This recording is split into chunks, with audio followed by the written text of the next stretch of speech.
नमस्कार. आजच्या व्हिडिओमध्ये आपण काही महत्त्वाच्या प्रत्येक सुगरणीच्या उपयुक्त अशा 33 किचन टिप्स पाहणार आहोत. तर व्हिडिओ पूर्ण पहा, व्हिडिओ स्किप करू नका, कारण खूप महत्त्वाच्या टिप्स आहेत. आणि चॅनलला सबस्क्राईब केलं नसेल तर करा, म्हणजे नवीन व्हिडिओचे नोटिफिकेशन प्रथम तुम्हालाच मिळेल. चला तर पटकन सुरुवात करूया. Tip number 1. हिवाळ्यात खोबऱ्याचे तेल घट्ट होऊ नये म्हणून त्यात कॅस्टर ऑइलचे थेंब टाका आणि चांगले हलवून घ्या. याच्यामुळे काय होतं की पावसाळ्यात किंवा हिवाळ्यामध्ये जे खोबरेल तेल असतं ते घट्ट होत नाही. Tip number 2. पावसाळ्यात दमट हवेत सुके खोबरे खूप जास्त दिवस टिकवण्यासाठी खोबऱ्याच्या वाट्या कोणत्याही डाळीमध्ये ठेवाव्यात, म्हणजे त्यांना बुरशी न लागता त्या खोबऱ्याच्या वाट्या या चांगल्या राहतात तशाच राहतात. Tip number 3. पुरणाची, गुळाची, सांज्याची किंवा खाण्याची कोणतीही पोळी करताना कणकेमध्ये किंचित सोडा घालावा. पोळ्या हलक्या आणि नरम होतात आणि खायलाही खूप छान लागतात. Tip number 4. शिरा करताना गरम पाणी टाकल्यानंतर 1 चमचा तूप टाकून नंतर झाकण ठेवून शिजवून घ्यावा. तुपाचा छान फ्लेवर शिऱ्याला लागतो आणि शिरा जास्त चवदार होतो. Tip number 5. पेपर डोशाचे मिश्रण मिक्सरमधून काढताना त्यात 1 मध्यम आकाराचा कांदा चिरून टाकावा व अर्धा वाटी दुधामध्ये गोड बेसन कालवून त्यामध्ये मिसळावे. नंतर पीठ आंबवण्यास ठेवावे. यामुळे डोसा एकदम पातळ व कुरकुरीत होतो व तव्याला अजिबात चिकटत नाही. Tip number 6. मेथी न भिजवता मेथीचे लाडू करायचे असतील तर ही मेथी चांगली भाजून घेऊन मग त्याची पावडर तयार करून लाडू करावेत. Tip number 7. दररोज एक सारखी आमटी खाऊन आपल्याला कंटाळा येतो, तर त्यावेळेला काय करायचं, 5 ते 6 पालकाची पाने चिरून त्यामध्ये घालावी आणि एक वेगळी आमटी तयार करावी. चवीला छान लागते. Tip number 8. पुरण शिजताना हरभऱ्याच्या डाळीतच चमचाभर तूर डाळ टाकावी. पुरण चांगले शिजते व आमटीला कटही छान येतो.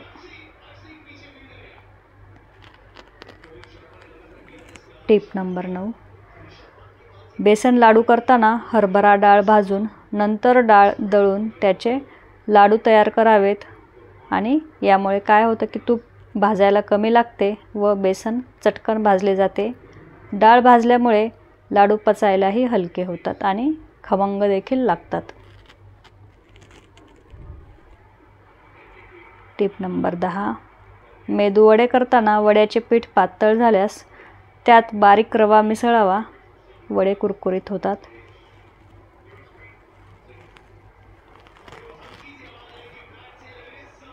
Tip number 11. कोणत्याही प्रकारची धिरडी करताना कांदा कापून घालण्याऐवजी किसून घालावा.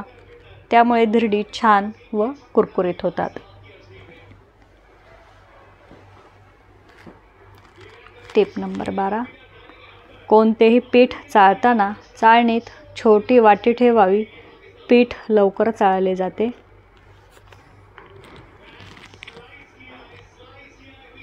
Tip number 13. आले स्वच्छ करून फ्रीजमध्ये ठेवल्यास अधिक काळ टिकते. Tip number 14. आमरस किंवा आंब्याचे कोणतेही पदार्थ धातूच्या भांड्यात साठवून ठेवू नका, त्याचा रंग बदलण्याची शक्यता असते. Tip number 15.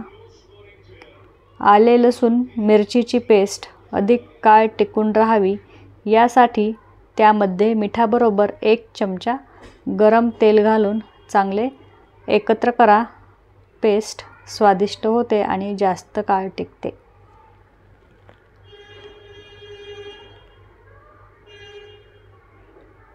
Tip number 16. Pulao करताना संत्र्याच्या सालीची थोडीशी पावडर मिसळा. यामुळे पुलावला छान सुगंध प्राप्त होतो. Tip number 17. कपड्यावरील तेलाचे डाग घालवण्यासाठी त्या जागेवर थोडे पेट्रोल चोळा आणि नंतर ते कपडे धुवा. यामुळे कपड्यावरील तेलाचे डाग सहज निघतात. Tip number 18. पावभाजी करताना पाव एकसारखे कापले जावेत यासाठी एका भांड्यात गरम पाणी ठेवावे आणि सुरी त्यात ठेवावी. गरम झालेल्या सुरीने पाव कापावे. यामुळे पाव एकसारखे आणि चांगले कापले जातात.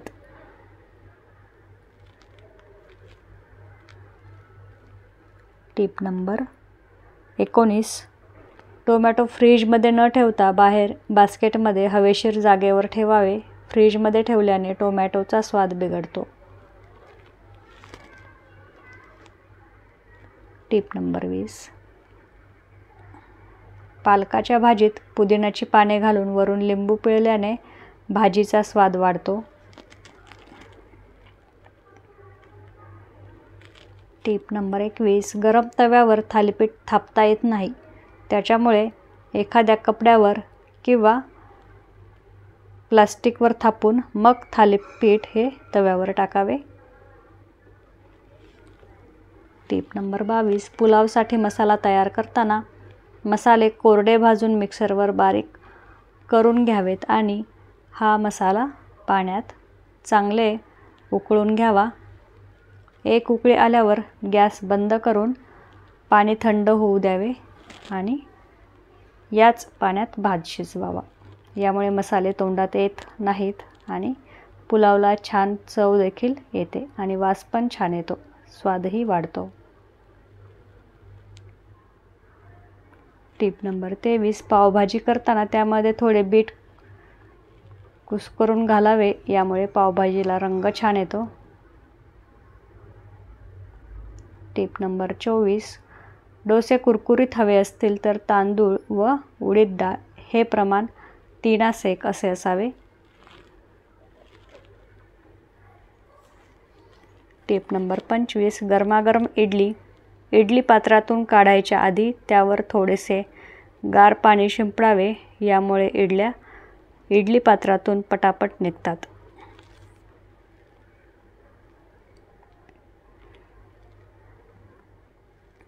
Tip number 26. साबुदाण्याची खिचडी करताना मिरचीचे तुकडे न घालता मिरचीचा ठेचा घालावा. यामुळे मिरचीचा तुकडा दाताखाली येत नाही आणि साबुदाण्याची खिचडीही चवीला छान होते. त्याचप्रमाणे खिचडीला एकसारखा तिखटपणा पण मिळतो. Tip number 27. घरातील कोणताही पंखा, अगदी एक्झॉस्ट फॅनसुद्धा स्वच्छ ठेवायचा असेल तर रॉकेलमध्ये कापडाचा एखादी चिंदी बुडवून त्याने फॅन घासून पुसा. रॉकेल नसेल तर सॅनिटायझरचा पण तुम्ही उपयोग करू शकता. याच्यामुळे एक्झॉस्ट फॅन हा पटकन स्वच्छ होतो. Tip number 28. साय, हळद आणि बेसन पिठाचे मिश्रण एकत्र करून त्याचा लेप चेहऱ्याला लावल्याने चेहरा सुंदर होतो.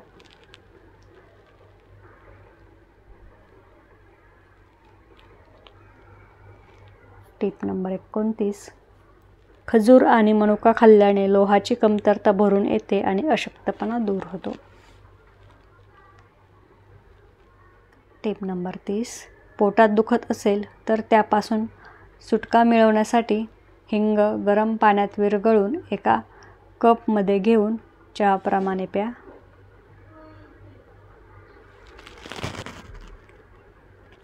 Tip number 31. कापसाचा एक बोळा थंड दुधामध्ये भिजवा.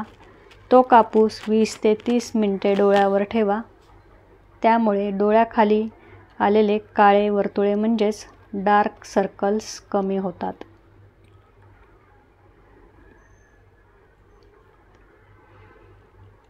Tip number 32. जास्त अन्नपदार्थ फ्रीजमध्ये भरू नये. जेव्हा आपण फ्रीजमध्ये जास्त अन्नपदार्थ भरतो तेव्हा कूलिंग ही योग्यरित्या होत नाही आणि अन्नपदार्थ खराब होऊ शकतात.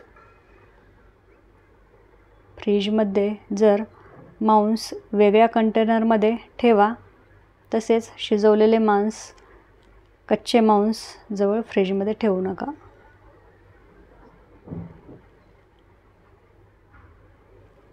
या आजच्या आपल्या सर्व टिप्स होत्या. तुम्हाला टिप्स कशा वाटल्या या कमेंट बॉक्समध्ये नक्की सांगा. व्हिडिओ संपूर्ण पाहिल्याबद्दल खूप खूप आभार. या सर्व टिप्स आवडल्या असतील तर वर्षाज हाऊस कॉर्नर या आपल्या मराठी चॅनलला सबस्क्राईब करायला विसरू नका. तसेच बेल आयकॉनही प्रेस करा, जेणेकरून नवीन व्हिडिओचे नोटिफिकेशन प्रथम तुम्हालाच मिळेल. धन्यवाद.